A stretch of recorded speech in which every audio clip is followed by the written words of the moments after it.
নমস্কাৰ বন্ধু বান্ধৱীসকল, আপোনালোকক আসাম ডিজিটেল HD চেনেললৈ প্ৰথমতে স্বাগতম জনাইছোঁ।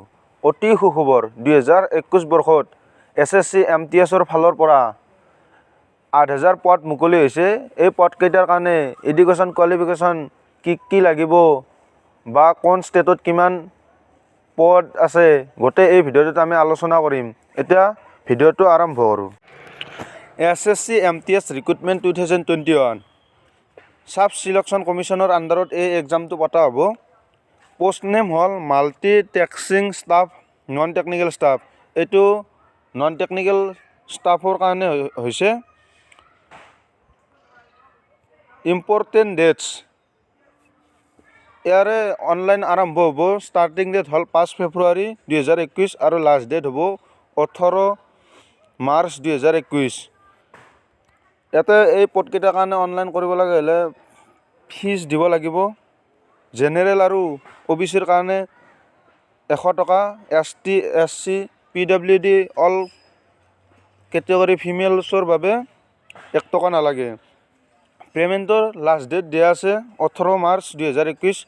Last date for the challan generation available soon দেখুৱাই আছে। Last date for the challan payment 19 March 2021। Admit card আহিলে দি দিম। ইয়াৰ জব লোকেশ্যন হ'ল all over India. Important details important information, এই পদকেইটাৰ কাৰণে অনলাইন কৰিব এপ্লিকেশ্যন কৰিব লগা হ'লে 18 বছৰৰ পৰা 25 বছৰ হ'ব লাগিব আৰু এজ ৰিলেক্সন দিয়া আছে। SC STৰ বাবে 5 বছৰ ৰিলেক্সন দিয়া আছে আৰু OBC কেণ্ডিডেটৰ বাবে এজ ৰিলেক্সন 3 বছৰ দিয়া আছে। Name of the post 8000 post দিয়া আছে। 8000 পোষ্টৰ বেছিও হ'ব পাৰে। Vacancy details for the SSC MTS recruitment online form 2021। Post name হ'ল multi tasking staff non technical staff. Region wise vacancy details ভগাই দিয়া আছে।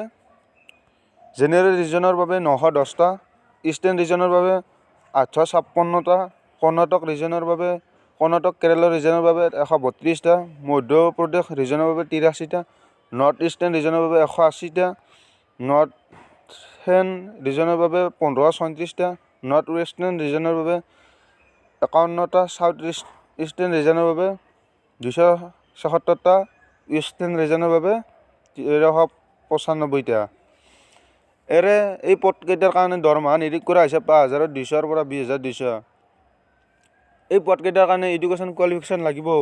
Candidate who have pass their matriculation level of the examination equivalent from recognise board of the India will be consider for the recruitment. এই পদকেইটাৰ কাৰণে মাত্ৰ matric pass লাগিব, 10 পাছ কৰিলে হ'ল।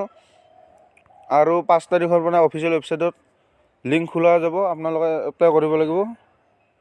Requested of the online application, photo আৰু signature লাগিব আৰু ডকুমেণ্টছ মেট্ৰিকৰ ডকুমেণ্টছ লাগিব।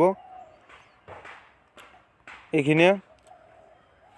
ভিডিঅ'টো শেষ কৰাৰ আগত এটা কথা কওঁ, যিসকলে অসমৰ PNRDৰ 377টা গ্ৰেড 4ৰ পদত এতিয়াও এপ্লাই কৰা নাই, মই ডেছক্ৰিপশ্যনত সেই পদকেইটাৰ ভিডিঅ' সেই ডেছক্ৰিপশ্যনত মই সেই পদকেইটাত কেনেকৈ মোবাইলতে এপ্লাই কৰিব পাৰে মই ডেছক্ৰিপশ্যনত ভিডিঅ'ৰ লিংক দি দিছোঁ। তাতে গৈ আপোনালোকে PNRDত ষ্টেপ বাই ষ্টেপ চাই এপ্লাই কৰিব।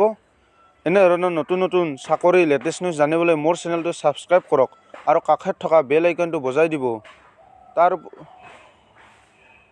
তাৰ উপৰিও লাইক কমেণ্ট শ্বেয়াৰ কৰিব। ধন্যবাদ। জয় অসম।